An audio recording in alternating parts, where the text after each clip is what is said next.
My next Patreon question is from Micah, who wants to know, what are some of your favorite TV sitcoms? There are definitely a number of them that come to mind. My favorite sitcom would have to be Arrested Development, but specifically the Fox seasons. As I previously pointed out in my video comparing the Fox years with the Netflix seasons, the show made great use of its ensemble cast by creating clever callbacks and piling joke upon joke. It's definitely a series that rewards multiple viewings, as you can watch each episode many times and still catch new jokes. On top of that, all the actors deliver excellent performances as we watch the narcissism of the Blue family.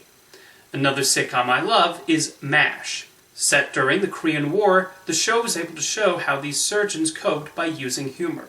The comedy is smart, with the most enjoyment coming out of Hawkeye continuing to mess with the establishment and the rigidness of military rules. I actually think Hawkeye Pierce is up there with Bugs Bunny, the Marx Brothers, and the Warner siblings as one of the great wisecracking comedic icons. The series also experimented with what the sitcom can do, and even as it veered more towards drama in the later seasons, the humor remained on point, and the writers were able to find comedic situations for the new cast members that would join the 4077th. Another classic sitcom I'm a fan of is Seinfeld. Larry David and Jerry Seinfeld were able to make a show essentially about horrible people only doing things for their own gain, and make it incredibly entertaining. Jerry, George, Elaine, and Kramer all make for dynamic personalities, and the scripts are able to put them in all sorts of funny situations, even something as simple as waiting for a table at a restaurant. 30 Rock is another one I often come back to, thanks to Tina Fey's wacky depiction of the show business world, and the memorable set of characters, including Alec Baldwin's executive Jack Donaghy and Jack McBrayer's NBC page Kenneth. The parodies were often very funny commentary on actual shows, and NBC also allowed a surprising amount of leeway towards jokes at their expense.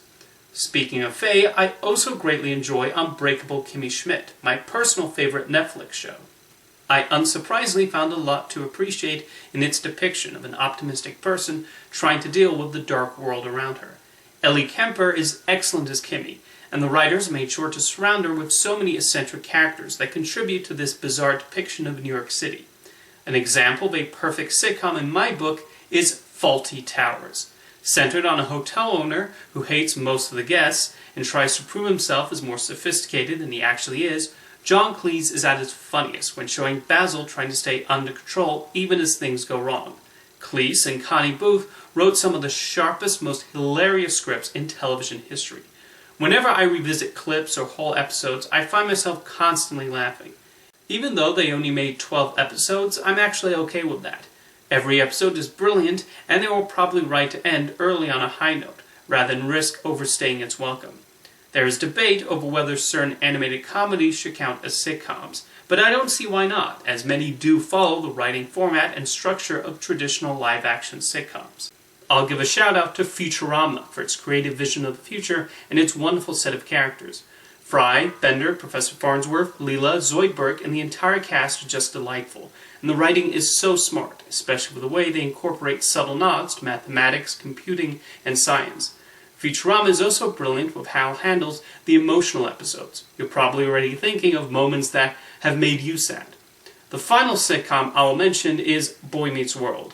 This was a show that allowed us to see the complete coming of age of a young lad from elementary school to high school to university and eventually becoming independent. The cast was game with the sense of humor the writers threw at them, and it was fun seeing the young actors grow up and evolve. Although I always found Will Friedle to be the standout as Eric Matthews, and who can forget the wisdom of Mr. Feeney. Maybe the sentimental scenes were a tad on the nose, but I think Boy Meets World was one of the high points of the TGIF lineup. I tried to go with a variety of selections with these picks.